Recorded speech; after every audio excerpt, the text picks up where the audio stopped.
பேரன்பிற்கும் பெருமதிப்பிற்கும் உரிய எனதருமை jet TV நேயர்களுக்கும் தராசு தட்டினை மனதில் ஏந்தி இப்பட்டிமன்றத்தின் தூணாக விளங்கும் நடுவரையா அவர்களே,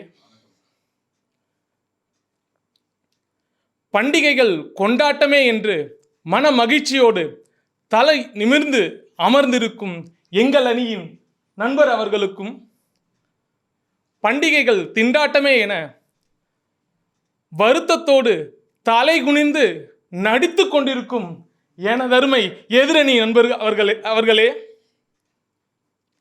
உங்கள் அனைவருக்கும் எனது வணக்கத்தையும் பொங்கல் நல்வாழ்த்துக்களையும் தெரிவித்துக் கொள்கிறேன்.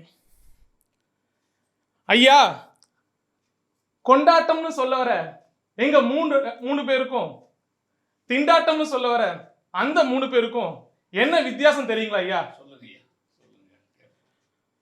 பண்டிகையை பட்டியல் போட்டு, பண்டிகையை பட்டியலிட்டு, பட்ஜெட் போட்டு, பண்டிகையை பட்டியலிட்டு பட்ஜெட் போட்டு கொண்டாடும் அந்த கூட்டத்துக்கு எப்பவுமே பண்டிகைகள் திண்டாட்டம் தாங்க ஐயா. ஆனா அதே பண்டிகையை பந்தங்களோடும் பாசங்களோடும் கொண்டாடும் எங்களை போன்ற, நம்மை போன்ற அனைவருக்கும் பண்டிகைகள் கொண்டாட்டமே தாங்க ஐயா. ஐயா, கொஞ்ச நேரத்துக்கு முன்னாடி மணி ஐயா ரொம்ப அருமையா பேசிட்டு போனாருங்க ஐயா. நேத்து அவர் தூக்கத்தில் கண்ட கனவை ஏதோ நேரில் நடந்தது மாதிரி சும்மா வெளுத்து வாங்கிட்டு போனாரு. ஏதோ குடிமகனை பார்த்தாரா, ஏன் குடிக்கிறன்னு கேட்டாரா, அதுக்கு அவரு பண்டிகையோட திண்டாட்டத்தை தாங்க முடியல, அதனால தான் குடிக்கிறேன்னு அவர் சொன்னதா இவர் சொன்னாரு பாருங்க. அதுதாங்க அதுல ஹைலைட்டு. அதுல வேற தீபாவளி ஜோக்கு வேற, எப்பப்பா என்னால தாங்கவே முடியல, கலர் கலரா இழுவுறாரு மனுஷன். அடுத்ததா எனக்கு முன்னாடி பேசிட்டு போனாரு பாருங்க, அந்த மனுஷன் ரொம்ப நல்லவருங்க. அதாவது அந்த காலத்துல தான் பண்டிகைகள் கொண்டாட்டமா, இந்த காலத்துல திண்டாட்டமா. ஐயா, அந்த காலம் அல்ல, இந்த காலம் அல்ல, எந்த காலத்துக்கும் பண்டிகைகள் கொண்டாட்டமே என்பதில் எந்த விதமான மாற்று கருத்தும் இல்லை ஐயா. அதே மாதிரி இன்னொன்னு சொல்லிட்டு போனார், என்னன்னா பண்டிகையை எல்லாரும் ஒரே மாதிரி கொண்டாடணும்னு நினைக்கிறது எந்த விதத்தில் ஐயா நியாயம்? அவங்க பண்டிகையை மன மகிழ்ச்சியோடு ஒவ்வொருத்தரும் ஒவ்வொரு மாதிரி கொண்டாடதாங்க செய்வாங்க. அதுதான் அவங்களுக்கு உண்மையான கொண்டாட்டம். ஒருத்தவங்களை இப்படிதான் நீ கொண்டாடணுன்ற வற்புறுத்துறது எந்த விதத்தில் ஐயா நியாயம்? கண்டிப்பா அது தப்பான விஷயம் ஐயா. அதே மாதிரி இன்னொரு சொல்லிட்டு போனார் எதிரணிக்காரர், என்னன்னா குடும்பத்தோட பண்டிகை அன்னைக்கு சினிமா தேட்டரில் போய் உட்காந்துட்டு இருக்காங்களாம். எங்க பண்டிகை கொண்டாடுறாங்க கேட்குறாங்க. அதாவது குடும்பத்தோட சினிமா பார்த்து பண்டிகையை கொண்டாடுறது தப்பு அப்படின்னா, இந்த தீபாவளி பொங்கல் அன்னைக்கெல்லாம் ரிலீஸ் ஆகிற படத்தெல்லாம் யாருங்க ஐயா பாப்பா? அப்போ எனக்கு தெரிஞ்சு இவங்கெல்லாம் என்ன பண்ணுவாங்க அப்படின்னா, இந்த தீபாவளிக்கு போட்ட படத்தை அடுத்த தீபாவளிக்கு சண்டி ஏதாவது ஒரு டிவியில் வரும், அப்போ நம்ம பார்த்துக்கலான்னு சொல்லிட்டு வெயிட் பண்ணிருக்காங்க இந்த 3 பேருங்க ஐயா.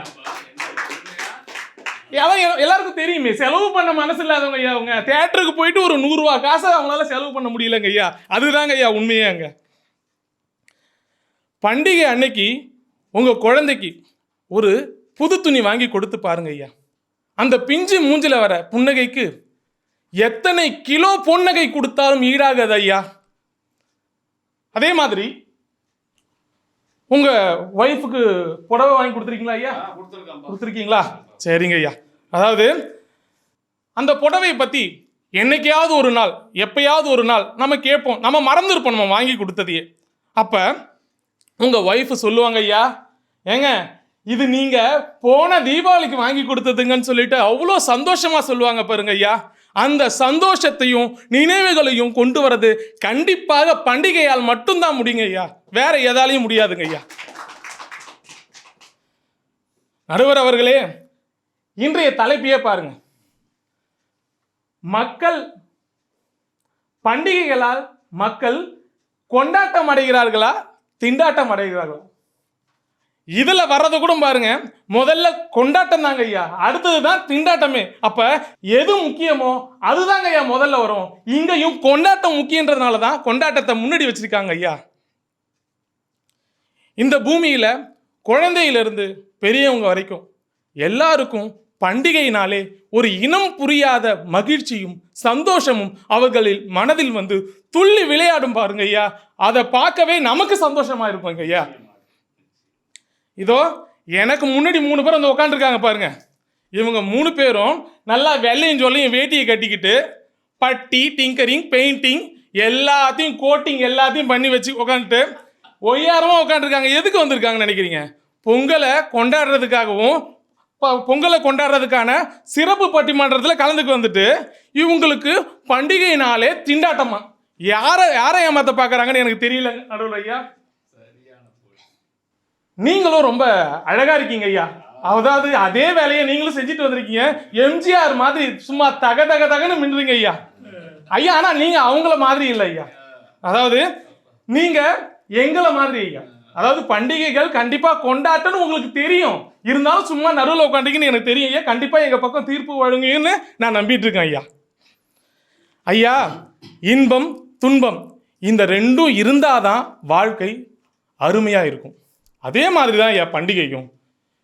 நிறைய சந்தோஷமும் எப்பயாவது எங்கேயாவது சின்ன சின்ன கஷ்டமும் இருக்கதாங்க ஐயா செய்யும். ஐயா இவங்கெல்லாம் இருக்காங்க பாருங்க, கஷ்டத்தை தலையில ஏத்திக்கிட்டு சந்தோஷத்தை காலில் மிதிச்சுட்டு போற ஆளுங்க ஐயா இவங்க 3 பேரும். ஆனா நாங்க இருக்கோம் பாருங்க ஐயா, அதாவது நாம இருக்கோம் பாருங்க ஐயா, நாம என்ன பண்ணுவோம்னா சந்தோஷத்தை தலையில ஏத்திக்கிட்டு கஷ்டத்தை காலில் மிதிச்சுட்டு போயிட்டே இருப்போங்க ஐயா. ஐயா நம்ம இந்தியாவில் இந்து முஸ்லீம் கிறிஸ்துவர்கள்னு சொல்லிட்டு பாகுபாடு பார்த்து ஒரு மக்களையும் பிரிக்க நினைக்கும் ஒவ்வொருவருக்கும் பதிலடி கொடுப்பது என்னவோ, பாடம் புகட்டுவது என்னவோ கண்டிப்பாக பண்டிகையாகத்தான் இருக்கும் ஐயா. ஒரு இந்து நண்பன் தன்னுடைய இஸ்லாமிய நண்பனுக்கு ரமலான் வாழ்த்து தெரிவிப்பது அவர் கொடுக்கும் பிரியாணிக்காக அல்ல ஐயா. என்றும் நீயும் நானும் பிரியாமல் இருக்க வேண்டும் என்ற சகோதரத்துவத்தையும் ஒற்றுமையும் வளர்ப்பது என்னவோ இந்த பண்டிகையாகத்தான் இருக்கும் ஐயா. வருடத்தில் ஒரு நாள் வரக்கூடிய பண்டிகைக்காக வருடம் முழுவதும் காத்திருக்கிறோமே, எதற்கு ஐயா? கண்டிப்பாக என்ன காரணம்? ஆடம்பர வாழ்க்கை தராத அத்துணை சந்தோஷத்தையும் மகிழ்ச்சியையும் தருவது கண்டிப்பாக பண்டிகையாகத்தான் இருக்க முடியும் என்பதில் எந்த விதமான மாற்று கருத்தும் கிடையாது.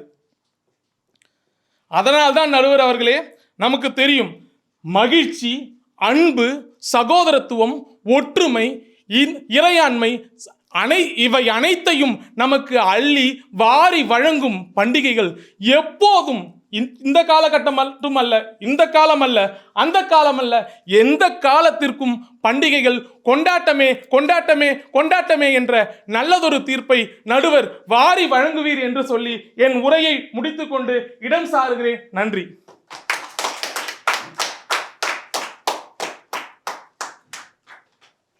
அன்பு தம்பி விஜயகுமார் அவர்கள் கொண்டாட்டம் என்ற தலைப்புல அருமையா தன்னுடைய வாதங்களை முன்வைத்து சென்றிருக்காங்க. வாழ்க்கைன்னா இன்பமும் இருக்கும் துன்பமும் இருக்குங்க, இதுல என்ன தப்பு? அப்ப இன்பமே இருந்தாலும் அது மட்டும் போதும் நீடுவீங்க கிடையாது, துன்பமே இருந்தாலும் எனக்கு வெறுக்குதுன்னு சொல்லிடுவீங்க, போதுமா? அப்ப வாழ்க்கையில இரண்டுமே சரிசமமா கலந்துருக்கணும், அதான் என் வாழ்க்கை. எங்களோட அணி எப்பயுமே கொண்டாட்டம் என்ற தலைப்புல தான் நாங்க நிக்கிறோம் அப்படின்னு வைக்கிறாரு. எதுக்கு கொண்டாடுறோம்? வருஷம் 365 நாட்களும் கஷ்டப்பட்ட அந்த பண்டிகை வரும் அப்படின்ட்டு நாங்கெல்லாம் தவம் கிடக்கிறோம். மனித நேயத்தை வளர்க்கணுன்றதுக்கு தவம் கிடக்கிறோம். கையில காசே இல்லை, அந்த குழந்தைக்கு ஒரு சிறிய ஒரு துணியை எடுத்துக்கொடு, அது முகத்துல தவழக்கூடிய புன்னகையை பாரியா, அதுதாயா கொண்டாட்டம் அப்படின்னு சொல்லிட்டு போறாரு. இந்த பண்டிகை உணர்த்தக்கூடிய கருத்து என்ன? மத நல்லிணக்கம். ஒரு இந்து, ஒரு முஸ்லீம், ஒரு கிறிஸ்தவம் என்ற பாகுபாடு இல்லாம நீயும் நானும் சரிசமமா வாழணையா, நாம எல்லாம் பரஸ்பர மனிதநேயத்தோட இருக்கணும்னு சொல்லிட்டு அமர்ந்திருக்காரு. அருமையான வாதத்தை வைத்த அந்த தம்பிக்கு மீண்டும் ஒரு கணம் வாழ்த்துக்களை தெரிவித்துக் கொள்கின்றேன். அன்பு தம்பி விஜயகுமார் அவர்கள் கொண்டாட்டமே என்ற தலைப்பின் கீழ் நல்ல வாதத்தை முன்னெடுத்து வைத்து அமர்ந்திருக்கின்றார்கள். அடுத்ததாக திண்டாட்டமே என்ற தலைப்பின் கீழ் இறுதியான வாதத்தை எடுத்து வைக்க முன்வருமாறு அன்பு தம்பி சின்னப்பராஜ் அவர்களை அழைக்கின்றேன்.